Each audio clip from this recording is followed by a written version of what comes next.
अस्सलाम वालेकुम नाज़रीन, आप सियासत दो पी के देख रहे हैं। सोहराब बरकत आपसे मुखातिब है। पंजाब के अंदर इस वक्त सिक्योरिटी लगाकर, बाकायदा पुलिस सड़कों पर लगाकर सड़कें बंद करके रोका गया है कि जो गवर्नर पंजाब है उमर चीमा वो अपने ऑफिस में ना जा सके। ये किस तरफ पाकिस्तान की पॉलिटिक्स जा रही है और लीगल बहुत सारे सवाल इसके ऊपर खड़े हो गए। बैरिस्टर अहमद पनसोटा साहब हमारे साथ इस वक्त मौजूद है। बैरिस्टर साहब अस्सलाम वालेकुम। जी वालेकुम सलाम। बैरिस्टर साहब खैरियत से ठीक हैं? जी अल्हम्दुलिल्लाह। Sir, what is this happening? किसने डी नोटिफाई किया है गवर्नर को और क्या कैबिनेट डिवीजन डी नोटिफाई कर सकती है?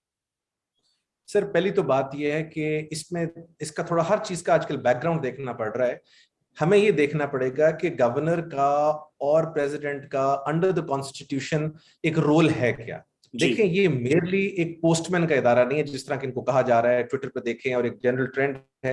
ये इदारे हैं, ये ऐसे ऑफिसेज हैं जिनके ऊपर जो भी लोग फायज हैं वो ओथ लेते हैं to defend, protect, preserve the constitution.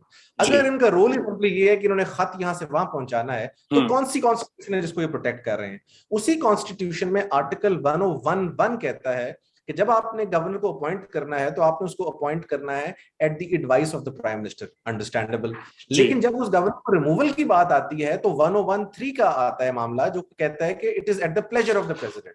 अब मेरा सवाल ये, आइन की एक्सप्रेस जबान को छोड़ के हम कहते हैं जी हम जजमेंट्स पर रिलाई करें, वो भी जो डायरेक्टली गवर्नर के केस में नहीं है। उसमें फिर कहा जाता है कि जी अटॉर्नी जनरल की पोजीशन है और पोजीशंस हैं वो भी एट द प्लेजर हैं, तो उसमें सब में प्राइम मिनिस्टर की एडवाइस जो है, क्योंकि ये पार्लियामेंट्री डेमोक्रेसी है। मेरा बड़ा क्लियर आर्गुमेंट ये है कि आइन में लिखा हुआ है कि प्लेजर ऑफ द प्रेसिडेंट, तो प्रेसिडेंट उसको रिमूव करेगा। लेकिन ये तमाम तशरीहात को छोड़कर यहां पर बैटल हो रही है between the government and the x government, और इन इदारों की प्रॉपर तौहीन की जा रही है। इनका जो वकार है उसको मजरू किया जा रहा है, और इंस्टेड कि आप उन इदारों के साथ जो एक ड्यू सैंक्टिटी अटैच होनी चाहिए, आप कभी कैबिनेट डिवीजन उनको डी नोटिफाई कर देती है, कभी उनके खिलाफ कोई बातें हो रही हैं। मैं ये भी समझता हूं कि गवर्नर और प्रेसिडेंट के ओहदे को भी ये ध्यान जरूर रखना चाहिए कि वो सियासत में इन्वॉल्व मत हो। बैरिस्टर साहब एक चीज बताएं सर, जो पाकिस्तान रियासत के चीफ लॉ ऑफिसर हैं अशतर औसाफ साहब, अटॉर्नी जनरल ऑफ पाकिस्तान, उनका अभी स्टेटमेंट सामने आई है कि कानून ने ये रास्ता दिया है, कानून ने ये इख्तियारात दिए हैं कैबिनेट डिवीजन को कि वो उन्हें रिमूव कर दें, क्योंकि वो प्राइम मिनिस्टर की जो हिदायत थी या प्रेसिडेंट जो प्राइम मिनिस्टर की हिदायत थी उन पर अमल दरामद नहीं कर रही थी। देखिए जी, गवर्नर अशतर औसाफ साहब, attorney general Pakistan, one of the finest lawyers in this country, और मैं उनका बहुत ज्यादा एहतराम करता हूं।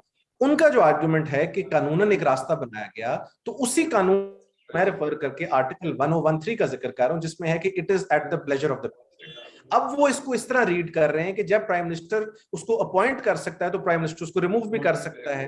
अगर आपने इस किस्म के लॉजिक्स पर जाना है तो फिर ये चीजें एक्सप्रेसली आइन में मेंशन्ड नहीं है, और जो चीज एक्सप्रेसली आइन में मेंशन्ड नहीं है, जिस तरह कानून का प्रिंसिपल है, when law requires something be done in a particular manner, it must be done in that particular manner और मे नॉट बी डन। लेकिन कहा यह जा रहा है कि चूंकि वो उनको अपॉइंट करते हैं, और सेक्शन 16 है जनरल क्लॉजेस एक्ट का जो कि कहता है कि जो आदमी अपॉइंट कर सकता है वो रिमूव भी कर सकता है, उस आइन के ऊपर उसको बर्तरी दी जा रही है कानून को, जो कि एक सबऑर्डिनेट लेजिस्लेशन है, एक नॉर्मल लेजिस्लेशन है। मेरी बहुत एहतराम से एक डिफरेंट इंटरप्रिटेशन है, और वो ये है कि आर्टिकल 101(3) की जो एक्सप्रेस लैंग्वेज लिखी हुई है उसके मुताबिक गवर्नर जो है उसको रिमूव नहीं किया जा सकता। और सेकेंडली इसको 48(2) के साथ पढ़ना है, जो कि आइन का ही 48(2) है, जो कि ये कहता है कि प्रेसिडेंट और गवर्नर अपने इख्तियारात के इस्तेमाल में जो भी कदम उठाएं उसको कहीं चैलेंज नहीं किया जा सकता। सो मैं समझता हूं कि the constitution is very clear. आपको अगर रिमूव करना भी तो था, इस तरह रिमूव करके घर के बाहर पुलिस लगा देना। मैं अभी सुबह दफ्तर तो मैंने पुलिस लगी हुई देखी, वो गवर्नर है, वो वफाक का सिंबल है इन द प्रोविंस, तो आपने पुलिस लगा के रोक दिया है। तो what message are you sending? यानी आपने तो फिर क्लियरली ये चीज एक्सेप्ट कर ली कि जनाब वो किसी पॉलिटिकल पार्टी का नुमाइंदा, और जो आप लगाएंगे वो भी किसी पॉलिटिकल पार्टी का नुमाइंदा होगा। अगर हम आर्गुमेंट ऑपोजिशन का ही मान लें कि उसका रोल ही कोई नहीं है इन द कॉन्स्टिट्यूशनल डेमोक्रेसी, तो फिर इतनी जल्दी क्यों है किसी एक शख्स को उस ओहदे पर लगाने की? तो इम्यूनिटी क्यों है? उसके बारे में इतनी सारी बातें जो आइन में लिखी हुई है, 48 है, 45 है, 40 है, उसके बाद 101 है, फिर बेशतर है, 258 है, बहुत सारे सेक्शन आर्टिकल्स हैं, उनकी फिर जरूरत क्या है? ओथ किस चीज का उसने लिया हुआ है? बैरिस्टर साहब एक चीज बताएं, अभी उमर चीमा साहब की स्टेटमेंट सामने आई है और उनका ये कहना है कि मैं अपनी लीगल टीम के साथ मशवरा कर रहा हूं, और पंजाब के अंदर इस वक्त जो सीएम है, असल में वो सीएम भी गैर कानूनी तरीके से वहां पर मुसल्लत किया गया है, लिहाजा उनका कोई भी इकदाम कानूनी हैसियत नहीं रखता। एक कॉन्स्टिट्यूशनल क्राइसिस बन गया पंजाब।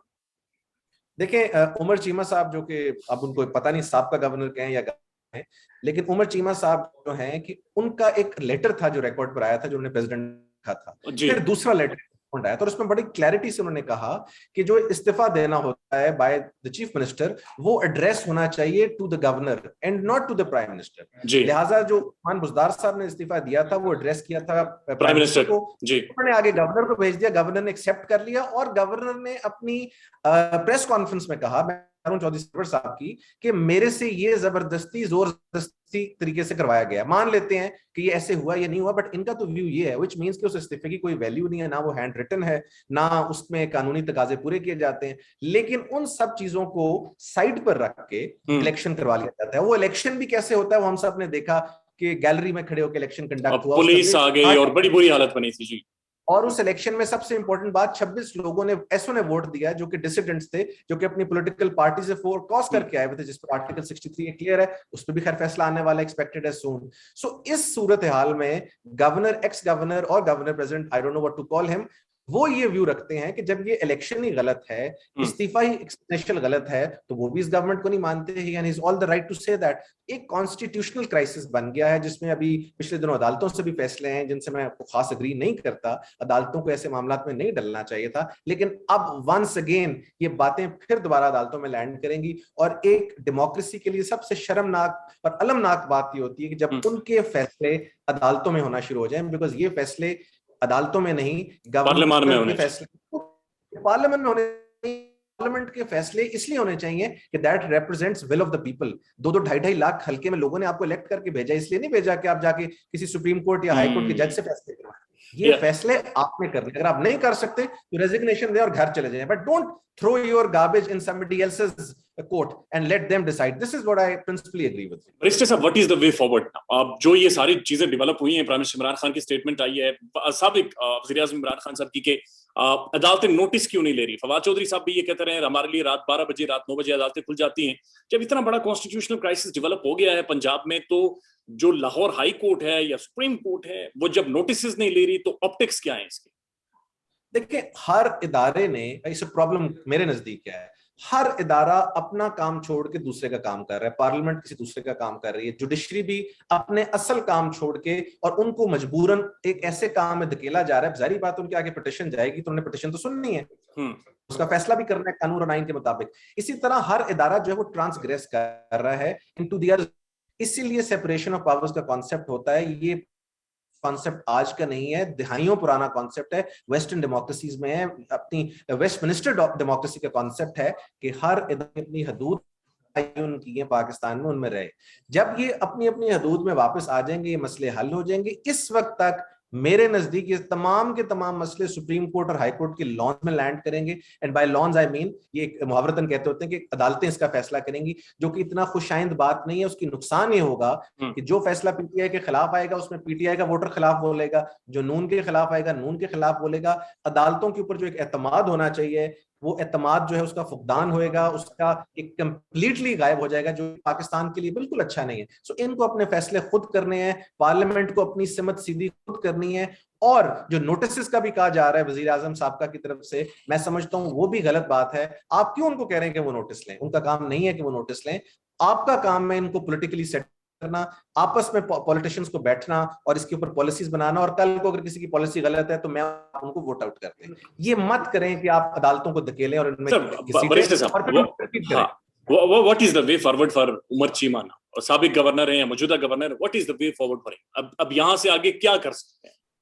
देखिए जी, हमें तो जब एंगेज करेंगे या पैसे देंगे तो हम उनको वे फॉरवर्ड बताएंगे, लेकिन आपको बता देते हैं उनका वे फॉरवर्ड यही है कि of course he will challenge it and he will take it to court and he'll say that this is an unfair dismissal, this is a dismissal which is not in line with the constitution of Pakistan, this is a dismissal which obviously speaks volumes about how power is being transgressed and how power is being abused। ये वाली बातों पर challenge करेंगे, but I doubt कि अदालत इस दफा, जो कि पिछली अब हिस्ट्री रही हुई है, इसमें इंटरफेयर करना चाहेगी। अगर करेगी भी तो क्लियर फैसला देने की कोशिश करेगी, क्योंकि ऑलरेडी पब्लिक डोमेन में जुडिशरी के खिलाफ बहुत ज्यादा बातचीत हो रही, जो कि बहुत ज्यादा है, क्योंकि फाजिल जजेस हैं, तमाम रिस्पेक्टेबल हैं, इनको प्रोटेक्शन दी हुई आइन ने आर्टिकल 68 में, और हमारा फर्ज बनता है बिकॉज इनके स्पोक्स पर्सन कोई नहीं होते कि ये आके डिफेंड करें। मैं हाल ही में भी जस्टिस अतर मनिल्ला साहब की अदालत में पेश हुआ था शहबाज गिल साहब के केस में, और उन्होंने बड़ी वहां पर 2-3 अच्छी बातें की। उन्होंने कहा है कि अगर आप अदालत के ऊपर एतमाद नहीं करते तो फिर आप हमारे पास केसेस क्यों लेके आते हैं? फिर उन्होंने दूसरी बात ये की जो कि बड़ी इंपॉर्टेंट थी कि तमाम पॉलिटिकल पार्टीज, और ये आपकी बात का जवाब है,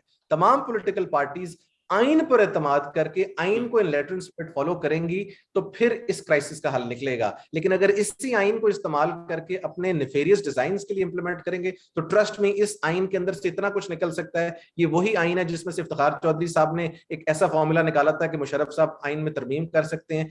ये वही आइन है जिसके अंदर से जुडिशरी ने ये निकाला था कि जुल्फिकार अली भुट्टो को फांसी दी जा सकती है। ये वही आइन है जिसमें पीसीओ लगा। ये वही आइन है जिसमें पार्लियामेंटेरियंस ने पता नहीं कौन कौन सा मजाक किया। सो आइन का प्रॉब्लम नहीं है। When you start interpreting the constitution in your own desired way, things go wrong. उनकी चीजों का मतलब बड़ा क्लियर लिखा हुआ है, बस आप अपनी क्या कहते हैं पावर में होना और ना होने की बेसिस पर उसका डिसीजन मत लें। आप वो लें जो उसकी एक्चुअल इंटरप्रिटेशन है आइन की, जो कि वहां पर मंशा है, और उसकी जो सारी की सारी डिबेट्स हैं वो पड़ी हुई हैं, आप निकाल लें 1973 में क्यों बना था ये आइन, इसकी रीजनिंग क्या थी। लेकिन आपको जो सूट करता है अगर आप वो वाली चीज लेंगे तो फिर ये लड़ाई होगी जो इस वक्त। Sir one last question, legally इस वक्त कौन है सीएम पंजाब, उस्मान बुज़दार साहब या फिर हमजा शहबाज? देखिए अगर तो मतलब लीगली तो शायद करेक्ट वर्ड नहीं होगा, क्योंकि लीगली तो हर आदमी की डिफरेंट राय होगी। मेरी राय में तो उनका इलेक्शन जो है वो मुनासिब नहीं हुआ, लेकिन ऑफ कोर्स इस वक्त जो ऑन ग्राउंड सिचुएशन है उसमें हमजा शहबाज साहब चीफ मिनिस्टर हैं, और गवर्नर आफ्टर दैट नोटिफिकेशन जो है जो रात को हुआ है उस नोटिफिकेशन के बाद नहीं रहे। लेकिन इस पर अगर कानूनी राय ली जाएगी तो मैं समझता हूँ ये दोनों जो नोटिफिकेशंस हैं, ये दोनों प्रोसेसेस हैं, दे आर वायलेटिव। और आइन के साथ बहुत बड़ा मजाक है जो 63A की स्पिरिट है, फ्लोर क्रॉसिंग नहीं होगी। ये इधर उधर से जो जहांगीर तरीन साहब के जहाजों पे मजाक किया करते थे, आज वो उसी जहाज में बैठ के उनके बंदों को लाएंगे। ये सारी जो चीजें इनको खत्म करना है, ये आइन का जो बेसिक स्पिरिट है वो उसको वायलेट कर रहा है। और मैं आप में से लिखवा लें कि ये क्राइसिस इस तरफ को जाएगा या इस तरफ बढ़ता हुआ जाएगा कि कोई खुदा ना खास्ता तीसरी फोर्स को इंटरवीन करना पड़ेगा, फिर हम सब परेशान होंगे। तो मेरा ख्याल है इनको रोकना चाहिए। थैंक यू बैरिस्टर साहब, thank you so very much, thank you, शुक्रिया।